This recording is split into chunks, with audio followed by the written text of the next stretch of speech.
Thanks, guys. Today I'm here with Dr. John Mitcham, who's going to talk about all things about him and the Labriola Endowed Symposium. So thank you so much for being here today. My pleasure. Thank you for having me. So what exactly is your position here at Duquesne? So I am the chair of the Department of History, but in that capacity, I also hold a dual endowed chair as the Albert C. Labriola Endowed Chair in the Humanities, which is a new position created this past year. Yeah, and how has your different positions before this kind of led you to this? So exactly what were you doing before this? So I arrived at Duquesne in the fall of 2015, and I had never actually been to Pittsburgh prior to my interview, so it was brand new to the city. And I was an assistant professor, as most new faculty at Duquesne are. I was granted tenure and promotion to associate professor in 2018, and at that point also 2018. And at that point also became chair of the Department of History. And so I've been in that capacity since the fall of 2019, which has been a rocky period considering that, I've had to oversee things as a department chair. I've had to oversee a department during the COVID transition and things of that nature. But in the fall of this past year, I was surprised by President Gormley at a ceremony in fall of 2024, I was surprised by President Gormley at a ceremony with the announcement that I was named the inaugural chair of this new endowed position, the Labriola Chair. Yeah, and so exactly how did this position come about? How was it created? So this position, endowed chairs are a staple at all universities, or all major universities. They are to recognize scholarly excellence, service to the mission, teaching excellence, and there's generally an expectation that holders of an endowed chair, which receive additional research support and time to conduct that kind of research, are engaging in the type of public-facing research that really elevates the profile of the university, and that's certainly part of this endowed chair position as well. But what makes this endowed chair position special, I think, special to the university, and certainly special to me, is that there's a service to the humanities component to it. So the Al Labriola, the chair, the endowed fund is named in honor of, was a long-term faculty member at Duquesne. He was a graduate of Central Catholic High School. He went to Duquesne for his undergraduate degree, and then he went off to Columbia and the University of Virginia for his graduate degrees, including a stint in the Vietnam War where he won the Bronze Star. But upon his return to Duquesne, he had a long and illustrious career as a scholar of early modern English literature, and ultimately ended his career as the interim dean of the McAnulty College and Graduate School of Liberal Arts. Al's legacy beyond his scholarship and his teaching was as somebody who really was able to gather together talent. He had this reputation nationally and internationally as somebody who would host these events and bring together all these experts and have these conversations. One long-term faculty member who had the fortune to work with Al referred to him as sort of an 18th century philosophe, running these salons, bringing the best and the brightest together. And so as part of this endowed chair position, and as part of the creation of this, President Gormley has charged me with once a year putting on a public symposium that celebrates some dimension or some element of the humanities and making it part of the sort of rich cultural legacy of Duquesne. Yeah, and within this endowed chair, is there funding involved within it? Yes, so there is. I have a research fund, and that's common to, again, all endowed chair positions that assist me with doing the kind of I do a lot of overseas research as a historian of empire and colonialism. But there's a separate fund that's set aside for putting this event on, and it's a generous fund. It really allows us to put on a nice event and to bring together some excellent individuals and to have a nice reception as well. Yeah, and so it seems that President Gormley has kind of a great commitment to like the humanities and these types of positions. Can you comment on that? Yeah, so this is, while it is my responsibility to do this, and it is, I do much of the legwork for putting this on, and I'm assisted by an excellent team in marketing and in the history department.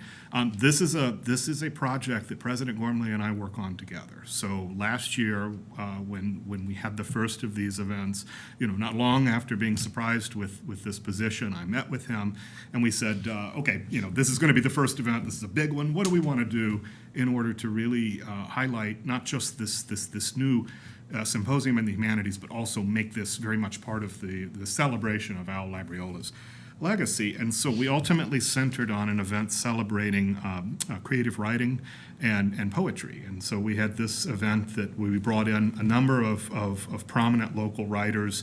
It was moderated by Jake Griffinstedt, and it was a fabulous event. The authors shared their writings, they shared their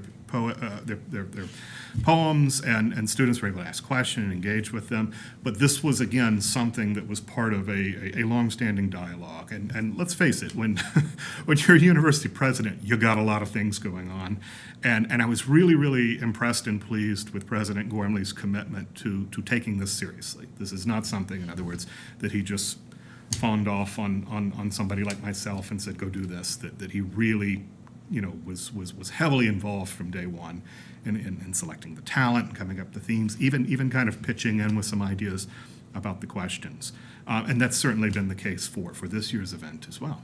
Yeah, and that certainly helps having him on, kind of in your creative lenses. But also, what are some of the unique challenges that you kind of face within this chair? So putting on an event is always difficult when trying to think about marketing it and thinking about your audience. What we've tried to do as the university, the college in particular, certainly puts on its fair share of academic lectures over the course of the year. And I, as chair of the history department, am responsible for a good number of those, where we bring in an academic expert to talk about an issue that has often a very sort of academic dimension to it.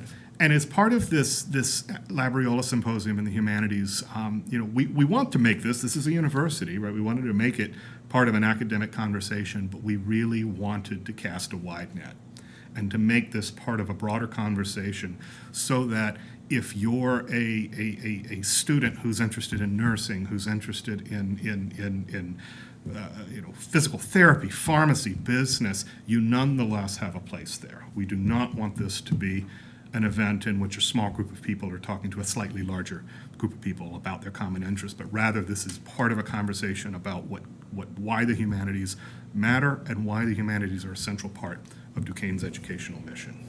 As part of that challenge, of course, is always getting people to show up, and I think that in an age of social media and immediate access to having whatever kind of information or entertainment we want, and I am as guilty of this as anyone. I have a 14-year-old daughter, and I'm constantly saying, get off your phone while I'm scrolling on my own phone. But I think there is something to be said about a group of individuals getting together in a room and having some kind of event, and in this case, a celebration as well. And so getting students to attend this is, I think, important. It's also part of the mission of what we do here. Yeah, and so now let's talk a little bit about the symposium.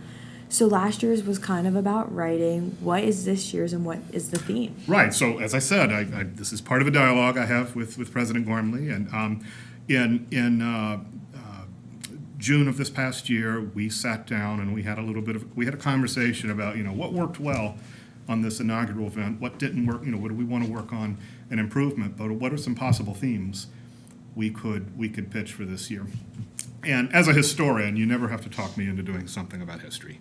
But President Gormley has in our conversations over the years, and I think anybody who's been at any kind of event with President Gormley has probably heard him talk about his both interest in, but also his commitment to Pittsburgh traditions. This is something that as a native of Pittsburgh, he feels very strongly about, and something that I think many Pittsburghers and many Americans, I think, are concerned about the ways in which a younger generation doesn't always remember the traditions of their parents and their grandparents and their great-grandparents, the sort of idea of where we come from.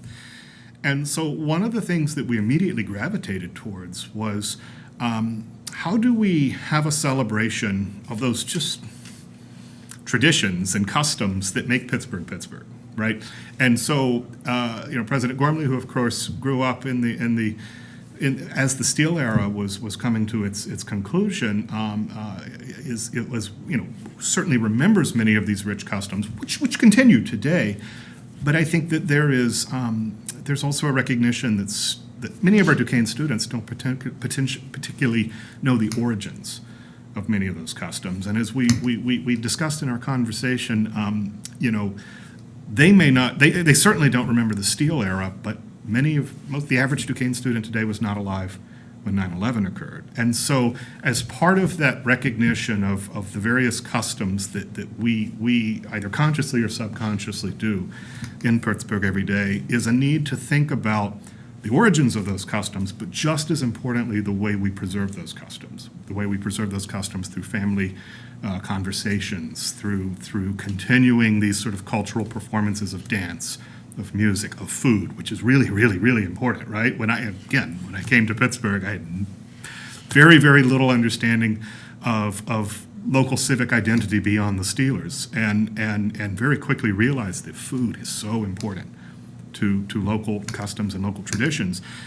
So that's part of it. The other part of it is thinking about Pittsburgh's sort of rich tapestry of its ethnic immigration. So Pittsburgh is one of these cities that just exploded in size in the late 19th, early 20th century as immigrants from Eastern Europe, from Central Europe, from places like Italy, Ireland were coming into the region to work in these rapidly expanding steel mills. And unlike some parts of the United States where the immigrant experience, there's a sort of a quick assimilation, right? That immigrants very quickly sort of merge into sort of a local, quote unquote, American context. One of the things that makes Pittsburgh's tradition so rich and so unique is that immigrant communities have long maintained some of that separate identity, right? So you have places like Bloomfield, Little Italy, you have Polish Hill, you have the significant Ukrainian presence in the South Side. The African-American experience in the Hill District is part of that migration from the Deep South. And so tying some of these ethnic and cultural traditions to the history of immigrant groups and a way in which we preserve those traditions is really, really part of this. And so the idea for this symposium quickly bound out of these conversations we had, and pretty quickly we were able to sort of nail down the kind of talent we have, but also the kinds of experiences we want students to have, to come away with from this event. Yeah, and exactly how does it relate to the original idea of the Labriola Endowment? Where is it coming from, its mission? Right, so it's the humanities is a big tent, right? I'm a historian. This will be an event that is talking about the past, but it's talking about the past in a very kind of with this wide net of thinking about culture and thinking about tradition. And so bringing awareness to the value of the humanities is really at the heart of what the Labriola Fund is in its central mission. And I should say that's very much part of the mission of Duquesne University as well. So the Labriola Fund is sort of an extension of that university core mission. We want students, though, to realize that so many of the things they already do, this is not exposing them to ideas and to traditions that they're not aware of, at least most of them, but rather many of the things that they grow up doing, of eating pierogies, of certain dances, right, of songs, of elements that are connected to, for example, athletic traditions in the regions. They have a long history and they have a long tradition. And so thinking about those through the lens of the humanities and through the arts as well. Yeah. And so exactly what type of events are going to be kind of inside this overall branch of the symposium? Well, I'm not going to tell you all of them because some of them are going to be a bit of a surprise, but I'm going to give you a sneak peek.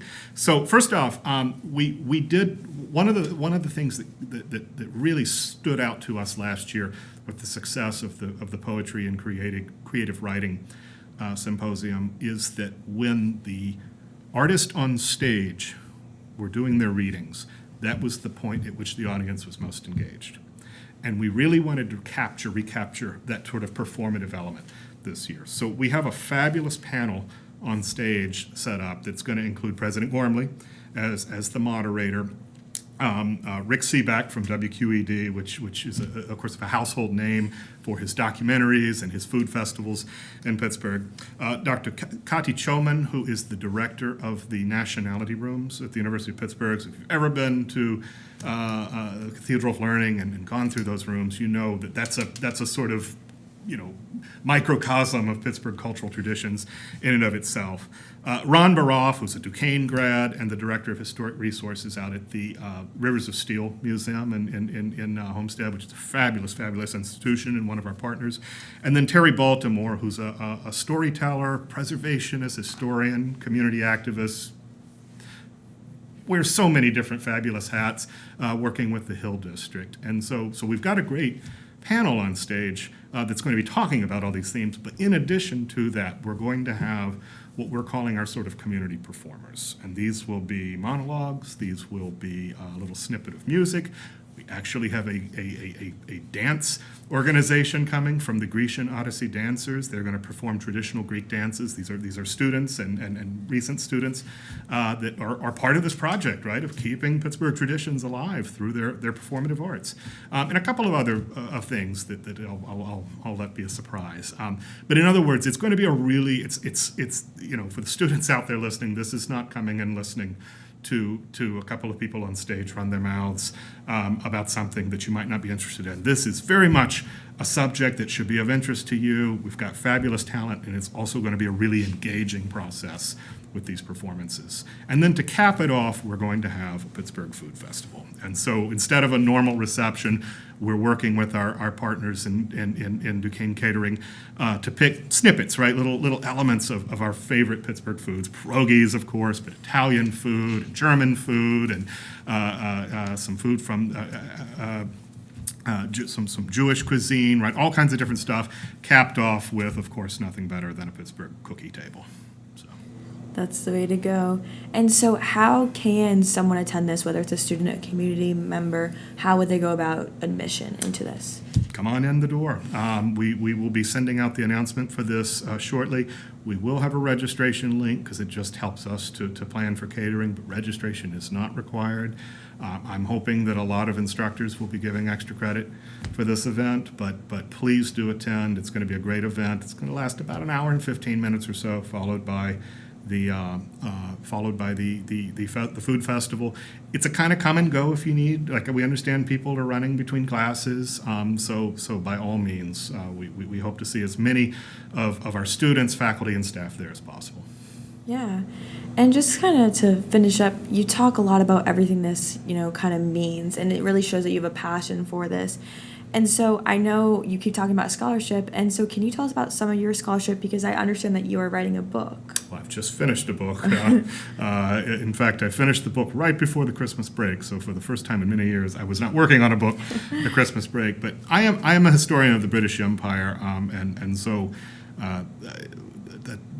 it's something I have a passion for, but it's also something that is really, I've been very fortunate through support through the university in particular, of being able to do a lot of research in some very cool places. And so historians, we have to get into the archives, right? We have to get our hands dirty looking at records. These are not digitized. These are not bound in a volume at Comberg Library. We have to actually go into these collections and read the original documents. And so for those of us that are doing international research, that requires a lot of travel, because this is also sort of a painstaking process. So really, for about the last 7 years, and this is a big book that I'm working on about the British Empire and its leadership during the First World War, but it's led me to archives in England, Scotland, Ireland. I did a 2-month stint in Australia, New Zealand. I spent about a month and a half in South Africa, which is a fabulous place. Canada, parts of the United States, Singapore. So it's been a really, really long process, and I've been working on this book, and of course the pandemic interrupted a bit of that progress when international travel was shut down, but I am finally finished. It's sent off to the publisher, and I'm sort of just awaiting words for what the next step will be. So. Perfect. Thank you so much for being here. Thank you. Yeah, and make sure you stay tuned for this book and also for the Labriola and Down Symposium, which will be coming very soon. Back to you guys.